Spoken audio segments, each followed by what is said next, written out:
Um caso, vamos agora a esse caso de repercussão, que chamou muito a nossa atenção. Logo depois desse fato, na data, eu havia chegado ao local para entender também o que aconteceu. Então, eu falo muito para a gente tomar cuidado com tudo que nos leva a julgar precipitadamente. Como o nosso balanço aqui, ele não é sensacionalista, não quer chocar ninguém, eu sempre digo, não leva nada a se julgar precipitadamente. Antes de sabemos e temos as informações, sabemos exatamente o que aconteceu. O vendedor ambulante de amendoim, Ademir Galdino, 34 anos, Toninho, ele é deficiente, ele supostamente foi vítima de agressão física por um dos funcionários de um bar, numa das praias da zona de expansão da capital. Foi no ano passado, me lembro bem, eu estive lá logo depois que aconteceu esse fato, né? Tudo o que aconteceu ali. O fato todo está sendo investigado pela polícia. Hoje aconteceu uma audiência. E o que realmente, de fato, aconteceu? Quem nos traz a informação sobre essa audiência é o nosso Antônio Cardoso. E, Toninho, já te pergunto, novidades no caso? Seja bem-vindo agora sim. Boa tarde para você, Toninho. Mais uma vez, boa tarde, Serginho, boa tarde a todos que nos acompanham. A gente vai relembrar este caso. Como você bem falou, foi no dia 31 de dezembro, às vésperas do Ano Novo, às vésperas de 2023. Já faz um pouco mais de 10 meses que esse caso vem se desenrolando aqui em Sergipe e hoje teve essa audiência. Vamos entender como é que foi aquilo, o que foi que aconteceu no dia 31 de dezembro com a advogada que representa o Ademir, a doutora Priscila Mendes. Priscila, seja muito bem-vinda, uma boa tarde. O que foi que aconteceu no dia 31 de dezembro naquele bar na região da Praia da Aruana? Mais uma vez, uma boa tarde. Boa tarde, Antônio. Boa tarde a todos os ouvintes. E Sérgio, veja bem o que aconteceu com o Ademir. Foi dia 31, ele foi agredido na areia lá da praia, enquanto estava vendendo o seu amendoim. Ele foi abordado por um dos garçons do estabelecimento no qual estamos aí requerendo os direitos do senhor Ademir. E nesse momento que Ademir ele estava lá, ele foi surpreendido por um garçom que puxou a maquineta, a cordão da maquineta do seu pescoço, e ele que carregava um saco de amendoim de cerca de 30 quilos, se desequilibrou e foi logo almejado com um soco no rosto. E assim ele perguntou por que estava sendo agredido naquele momento. E aí ele teve como resposta que não era para Ademir estar vendendo ali, porque ali seria restritamente para o estabelecimento. E volto aqui a ressaltar, ele estava na areia, já próximo da fachada do mar. E aí Ademir foi agredido. Nesse momento, Ademir ele se direcionou até o balcão para pedir ajuda, né, auxílio ao pessoal do estabelecimento, quando não teve essa atenção. A todo tempo foi recusado das suas angústias, ele trouxe, e até mesmo foi desferida palavras de baixo calão para com Ademir, e nada foi feito. De imediato, ele tentou ainda pedir socorro, né, que aquilo de fato não viesse a acontecer, que tomassem providência no momento, e não teve atenção nenhuma, exceto a agressão verbal em contrapartida. Nesse momento, Ademir, muito chateado e por estar se desequilibrando, ele bate a mão no balcão e acaba acertando algumas taças que ali tiveram, que vieram a cair e quebrar. Depois disso, Ademir ele voltou na semana posterior ao bar, e ao voltar ao bar, vendendo ao bar não, na verdade, passando, vendendo mais uma vez. Iria ser, naquele momento, também abordado mais uma vez pelo garçom, quando pessoas que estavam ao redor perceberam, filmaram, inclusive, e aí ele somente chegou próximo de Ademir, fez gestos só mesmo com a fisionomia e não chegou a agredi-lo nessa segunda vez.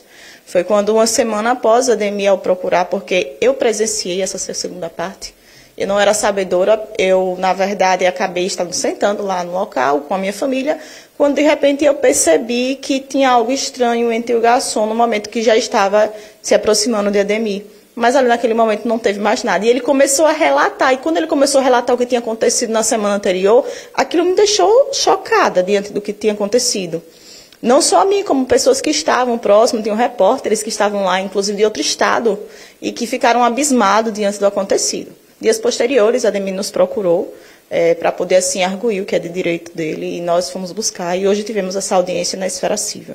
E falando nisso, existe alguma novidade no caso, depois dessa audiência? Então, hoje foi uma audiência civil, né, tratando-se, assim, do lado indenizatório, que é o lado do dano moral. Nessa audiência, nós trouxemos uma testemunha, que foi a testemunha que socorreu Ademir no momento lá que ele foi agredido e que ele buscou socorro, que ele pediu para ligar para uma viatura. Então, essa testemunha veio, socorreu Ademir, percebeu que Ademir estava lá realmente com escoriações. Essa testemunha ainda relata que é uma conduta reiterada do local. E isso nos deixou bastante preocupados, né, enquanto cidadãos, enquanto pessoas que buscam o judiciário, e enquanto até mesmo sergipanos, né, diante de ser um lugar tão turístico como é a nossa orla aqui em Aracaju. E aí, por ser uma conduta reiterada, aquilo me deixou ainda mais pasmo diante da situação e com mais anseio de querer buscar o que é de direito do senhor Ademir. E falando nisso, houve alguma novidade? Houve algum acordo quanto a isso? Não houve acordo. A todo tempo nós estivemos abertos para isso. Nós trouxemos propostas, né, a título de tentar disseminar esse litígio na esfera civil, mas em nenhum tempo foi aceito pela parte ré. Pelo contrário, né, eles alegam a todo tempo que vão até o final e não tem nada para acordar nesse primeiro momento. E o que há a ser feito a partir de agora? Então agora nós iremos, foi ouvido, né, as partes, e outra coisa que me chamou muito a atenção é que foram relatos trazidos, até mesmo expostos na mídia, situações que tinham acontecido anteriormente, né? Como eu falei, a de Ademir não cheguei a presenciar a agressão física, né? Mas uma semana anterior ele tinha passado por essa agressão. Até fomos ao IML, né? Só que no momento só conseguimos as lesões que teve na mão, até por já ter passado o lapso temporal desse uma semana para poder fazer o exame de corpo de delito.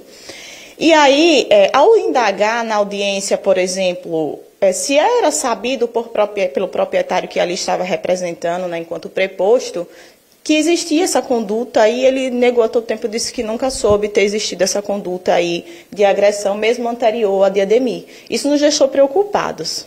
Nos deixou ainda mais preocupados no tocante da pessoa que tiver agredido Ademir, que essa defesa não conseguiu identificar qual seria essa pessoa, mas se de fato do outro lado entende que não houve a agressão, por que não apresentar o garçom que foi alegado por parte da requerida, que teria sido um esbarrão que teria tomado?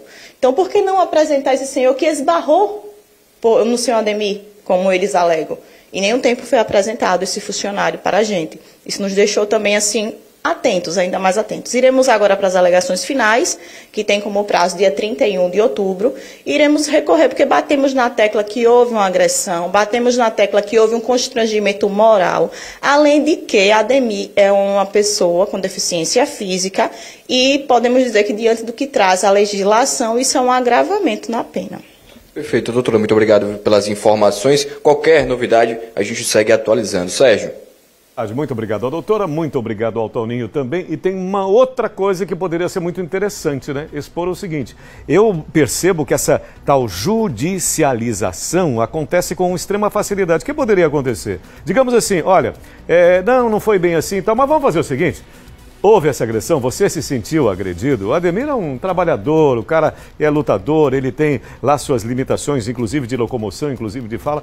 Vamos fazer o seguinte, a gente acerta aqui, nós pedimos desculpas pelo fato, nos perdoe se foi assim realmente, nós pedimos, em nome do bar, desculpas a você e um belo ressarcimento. O que nós podemos fazer com relação a você para melhorar a sua vida? Pronto, acabou, pronto, tá tudo certo assim e seguimos em frente. Nossas sinceras, as mais sinceras desculpas e a gente vai ressarcir você monetariamente. Perfeito? Fica muito mais fácil, muito melhor, muito mais rápido, fica todo mundo bem. Eu penso assim, né? Nada como uma boa negociação.